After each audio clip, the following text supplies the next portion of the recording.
Hi guys, welcome to NRL. I'm Dr. Jas Sanghera, branch head of Optical Materials and Devices branch. I would like to talk to you today about the phenomenal work that our scientists and engineers are doing in the design and fabrication of fiber laser. So you might be wondering, what is a fiber laser? Come on in, I'll show you. Fiber laser is made from optical fibers like the one I'm holding here. Believe it or not, I am actually holding a fiber. It's about the thickness of a human hair. It's the same kind of fiber that's used in telecommunications. The only difference is we figured out how to convert this into fiber laser that has higher power, higher efficiency, and allows us to generate wavelengths that are difficult to attain via traditional processing. Okay, so the optical fiber actually starts life as a glass rod, which we call the optical preform, which is more than 100 times thicker than the optical fiber I'm holding in my left hand.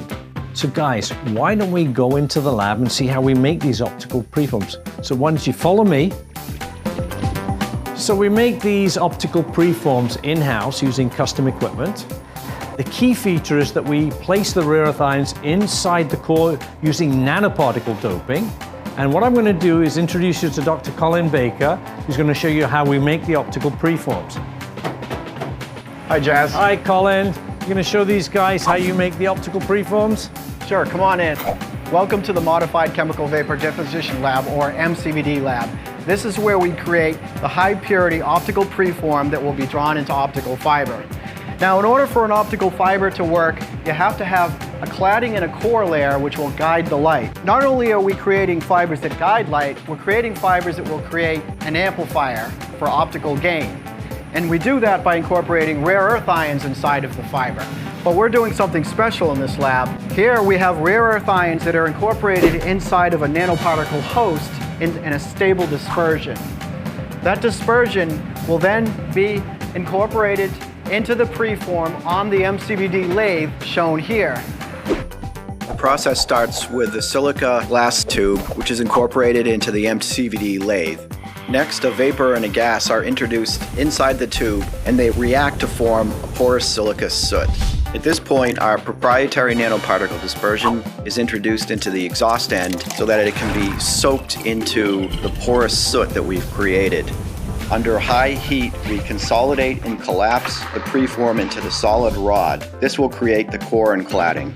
Now we have the completed optical preform specifically tailored to operate in the eye-safer wavelengths. Just like this one, which is ready for fiber draw. Here you go, Jas. Hi, Colin. Thanks a lot. Guys, wasn't that cool? So we're going to go down to the next lab here, and I'm going to show you some more cool stuff and hand you over to Dan Ronhouse and his team. Hi Dan, let me hand over the preform to you. Thank you. And so I'm going to see you in a short while. So now that we have an optical preform, we're going to go upstairs and I'll show you the first step in the process. So this is John. John has taken a preform just like this one. He's preloaded it into our draw tower. So let's go over to the draw tower and see how we start the process. So as you can see, the preform is loaded into the tower. This preform is going to be loaded into our furnace, and the furnace is sitting at about 2,000 degrees centigrade. The preform will start to soften, and when it becomes soft enough that it can't support itself, it will drop from the furnace and it will trail a piece of fiber behind it.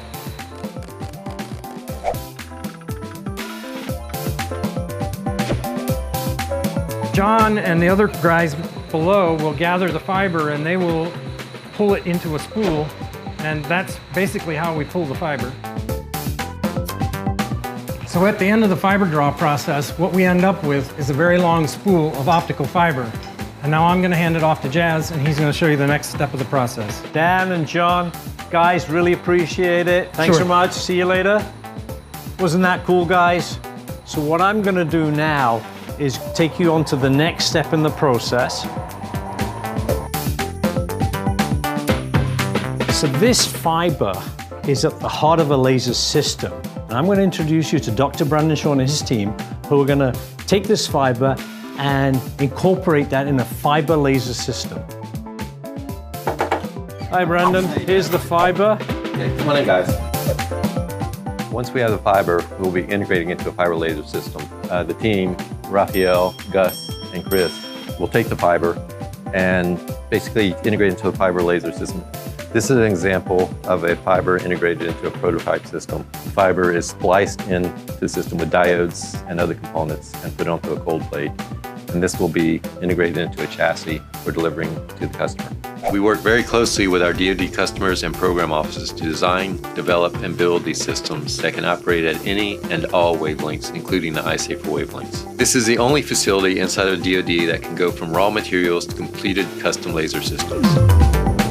So, I hope you enjoyed your visit to NRL today and saw these unique facilities we have under one roof to fabricate optical fibers, optical preforms, fiber lasers incorporating these fibers, and especially exploiting these nanoparticles that allow us to make fiber lasers that have high efficiency, high power, and generate wavelengths that you cannot do via traditional techniques in support of Department of Navy and the Department of Defense. So I hope you enjoyed your visit to NRL, and goodbye for now, and I hope to see you back here very soon. So bye for now.